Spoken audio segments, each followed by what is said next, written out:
Baik. Jadi begini teman-teman sekalian, berkaitan dengan virus ini ya. Jadi memang sekarang ada beberapa laporan lah ya, bahwa ada orang yang datang dengan keluhan pencernaan, keluhan mah seperti itu, nyeri, dispepsia seperti itu. Kemudian di swab negatif, kemudian 3 hari kurang lebih setelah masuk itu tiba-tiba sudah penuh dengan rongki parunya, dan hari keempat tuh sudah wassalam.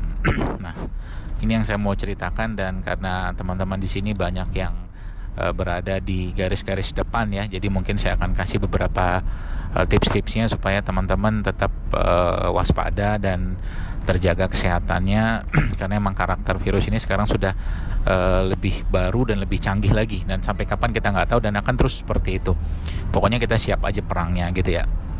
Nah, yang pertama adalah bahwa memang virus ini sekarang mulai masuk ke pencernaan. Jadi dia khususnya akan menyerang orang-orang yang bermasalah di pencernaan ya. Sehingga dari sini kita harus tahu bahwa karakter orang Asia ya, Indonesia termasuk di situ, kebanyakan atau sebagian besar adalah masalahnya di lambung ya, atau pencernaan. Maka potensi sangat besar dari ini untuk terjadi, atau mungkin keadaan yang tadi saya sebutkan di awal tadi itu sangat gampang terjadi.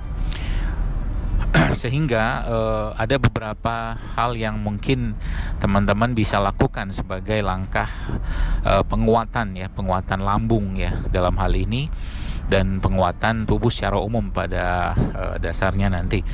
Yang pertama adalah jaga lambung ya. Jaga lambung ini berupa teman-teman, pertama hindari semua makanan-makanan terutama fast food ya. Udah pisah dulu sama fast food ya. Jangan ada fast food sama sekali lah masuk, karena itu sangat berat buat lambung. Itu pertama. Yang kedua, sebenarnya ada obat yang sangat baik untuk menjaga asam lambung ini, karena memang sebagian besar orang Indonesia masalah di lambung, dan itu sebenarnya bukan kelebihan asam klorida ya, tapi justru malah kekurangan hipoklorida sebenarnya. Nah, di sini kita bisa ngambil salah satu cara atau mungkin metode untuk memperbaikinya, yaitu dengan cara mengkonsumsi air tajin.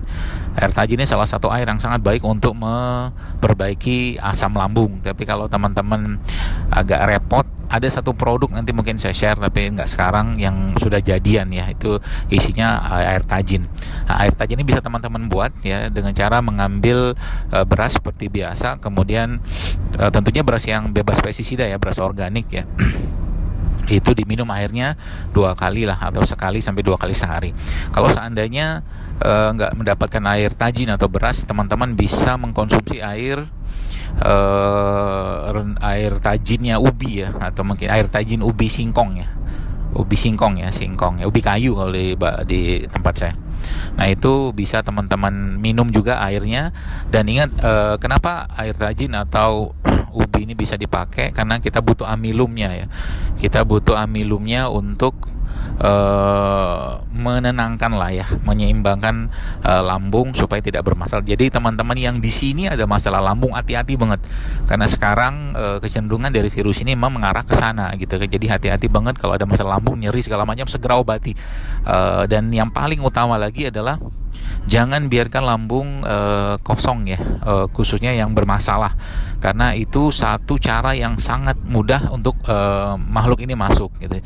Nah, sehingga disinilah kita perlu asupan-asupan berupa amilum yang teman-teman bisa dapatkan dari 3 jenis makanan ini ya, yaitu alpukat, kemudian pisang, dan bisa tambah dengan kurma. Jadi kalau bisa perutnya jangan dibiarkan kosong, jadi kondisikan untuk terisi terus tapi tidak penuh ya. Dan salah satu makanan yang bisa diasup itu adalah tadi alpukat, pisang dan kurma. Itu bisa di blend, jadi makan dia ya 2 jam lah sekali gitu kan, atau 1 jam, nggak usah banyak-banyak, yang penting terisi di sana, karena dia butuh nutrisi. Sekarang kalaupun Anda minum probiotik, maka probiotiknya tidak akan banyak berperan kalau seandainya nutrisinya nggak bagus.